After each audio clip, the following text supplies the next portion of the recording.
if you've been around the fitness space for any amount of time, you know what is called physique inflation, whereas physiques that used to be considered very impressive and very cool and oh my goodness, peak male fitness, are now considered average and in some cases even laughed at and are considered bad.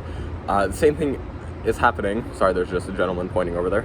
There's a same thing happening with recipes and cuisine inflation, where basically recipes that don't look as impressive or don't have fucking exquisite ass extravagant ingredients like kombu kimchi fucking dry aged fried rice with wagyu caviar and whatever else, people on social media shit on that and go like, oh, that's kind of stinky, I don't want to eat that, that's basic peasant food, where that's so far above what they think they can cook, because what they can actually cook is like, I don't know, cereal, with putting the cereal in before the milk. That's their culinary knowledge. And all the shit that they see on social media, this dry-aged wagyu fucking olive rib cap, is so far above them that they think, oh shit, this is just like a whole different language, it's like a magical spell, like I can't learn to cook. Now, I'm here to tell you that you can, and one of the foods that can help you do this is lentils, because lentils are extremely fucking tasty and extremely nutritious and cheap. Some of the best combination, right? Because the government hasn't, like, I don't know, caught on yet that they're good, so they haven't price hiked them like with eggs. With eggs, it's so fucking curious. As soon as it became mainstream, that like, okay, eat more eggs, eat more whatever else, fucking red meat, cholesterol, precursors to testosterone, all of that.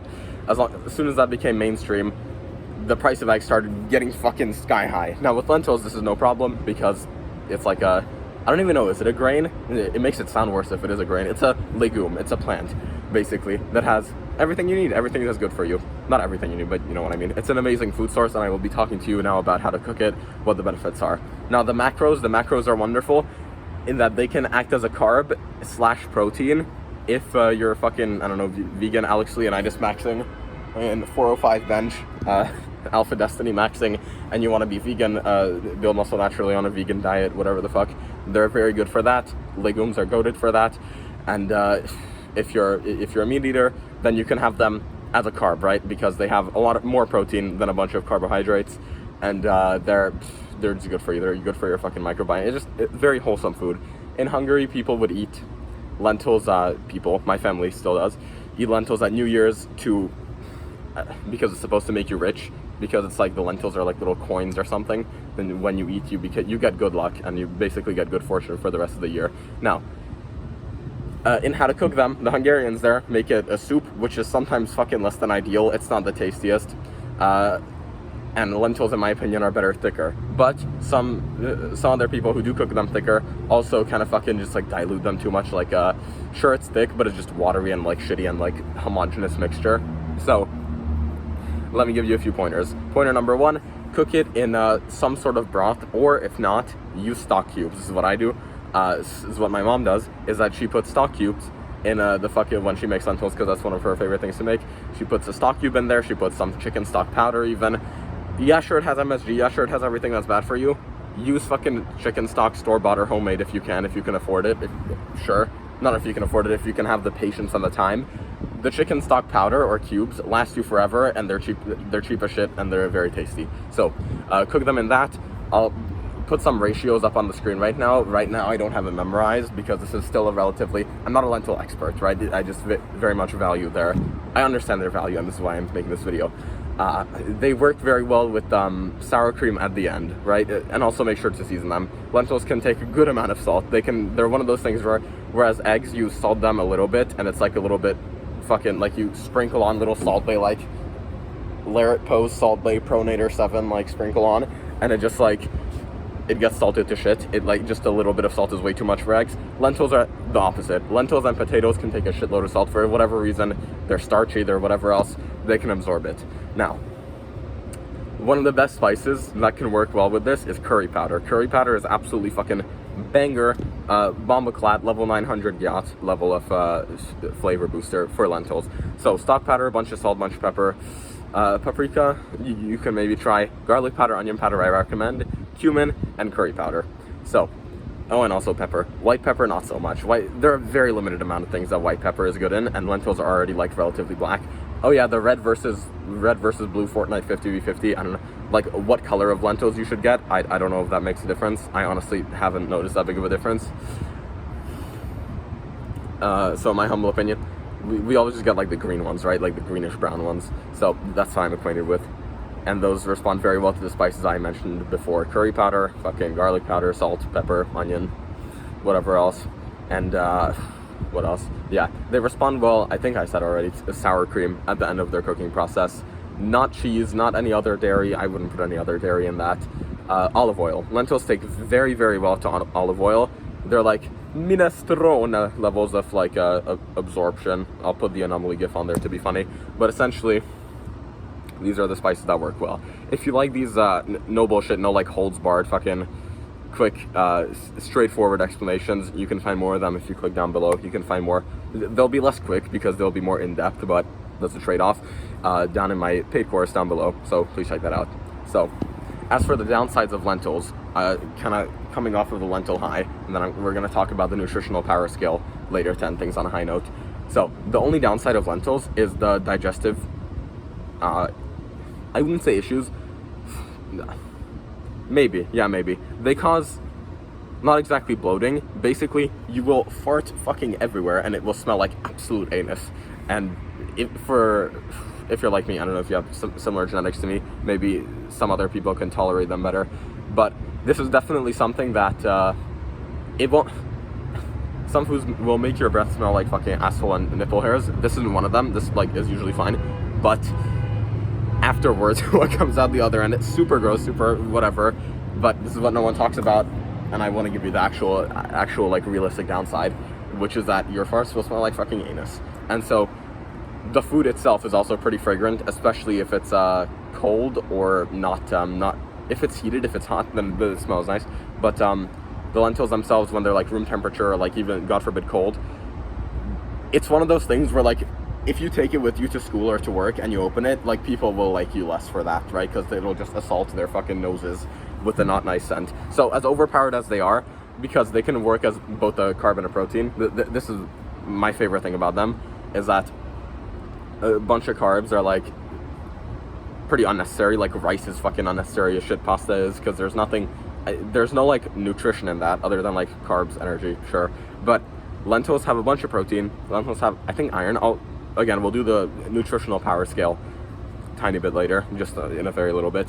But from now, the top of my head sitting on this balcony here, yes, they have carbs and protein. They're a mixture, and they're not essential. Obviously, you can live without them, but they're like an S tier. In my opinion, they're an S tier side and accompaniment. Just remember, eat these at home, please. Eat these at home, unless you're like absolute turbo chat tier, where you don't care what other people think about you, where you can open the smelliest fucking curry waft everywhere and it just doesn't bother you. Please eat this one at home.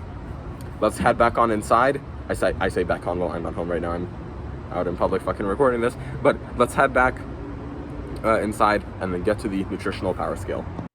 Alright, ladies and gentlemen, here we are for the patent pending power scale. We're going to be comparing lentils to some other starches, to some other carbs that you would usually see alongside food, and we're going to be seeing their calories, their macros, and most importantly, their micros, because anyone can look at the fucking back of the label nutrition facts and be like, oh yeah, macronutrients, wow, this says this much protein, this much carbs. But if you use a program like Chronometer, you can really tell the micronutrient targets, and that's what actually interests us. So first off, who are our contenders? We have white rice, we have lentils, and we have angel hair pasta.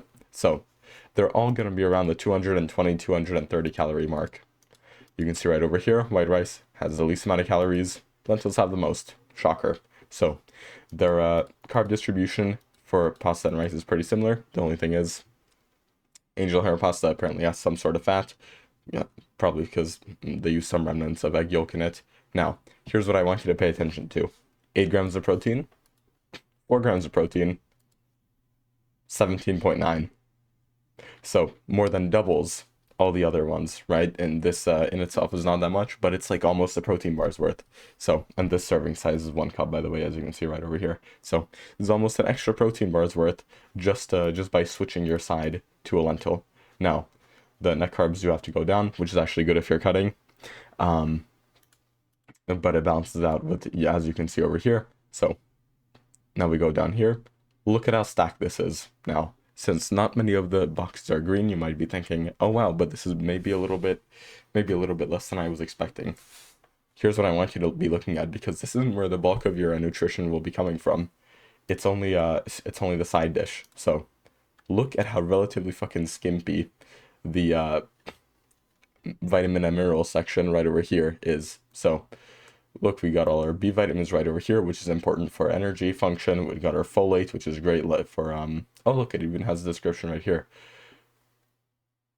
Needed during growth and pregnancy, red blood cells, make DNA in new cells, basically repairing your cells, my guy. Look at this. They didn't used to have these descriptions. That's amazing. So everything in here is energy, helps your body get energy from carbs. So basically it'll help you absorb the carbs better. Nervous system function, growth, appetite, and digestion. It's all very, very important shit. Look, this is the pasta I think. This is the white rice. Fucking minimal, very minimal nutrition right over here. Look at the minerals. Selenium.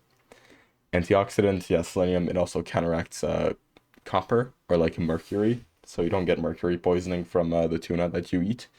Potassium is an electrolyte, yeah, amazing for hydration. Here we have almost none. Believe it or not, believe it or not, this for some reason has a good amount of selenium. Almost no zinc, almost no sodium because it's unsalted water. But we see the rice, pretty similar. Now, let's get back to the lentils.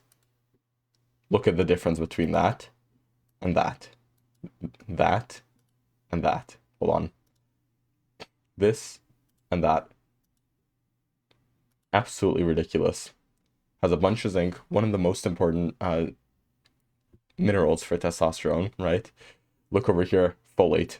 The thing that we just said, it literally like gives you Wolverine powers, repairs all your shit. Has a bunch of it right over here. Look at your proteins. Look at how many complete proteins there are. Look, tyrosine, leucine. Look, BCAA, branched chain amino acids used to build and maintain muscles. Look at how much this guy has. Whoopsh. It's like an immediate upgrade. If your stats went from this to this, how big of an impact would that make? That'd be huge, right? Look at the difference. Just the highlighted nutrients over here. I got the ones that are important for hydration, sleep, testosterone, whatever else. So iron. Basically, look at this breakdown, right? Zinc, iron, magnesium, vitamin A, folate, potassium. Fucking blows it out of the water. Bam, bam. Yeah, looks pretty good, looks pretty good. Bam.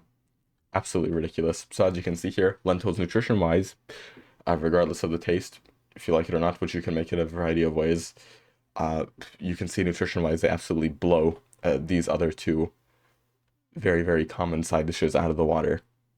So that was it for the Nutritional Power Scale. Thank you very much.